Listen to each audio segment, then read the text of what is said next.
मुझ पे कर दे इतनी सी मेहरबानी, आजा दिल में वो लड़की दीवानी।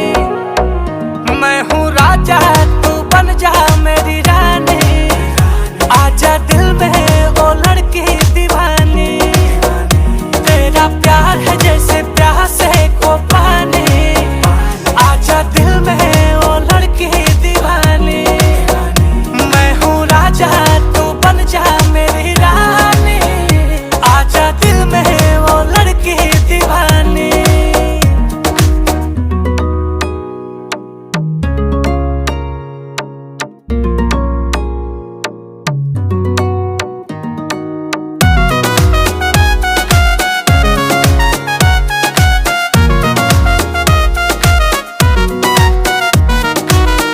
रूप सुहाना तेरा दीवाना,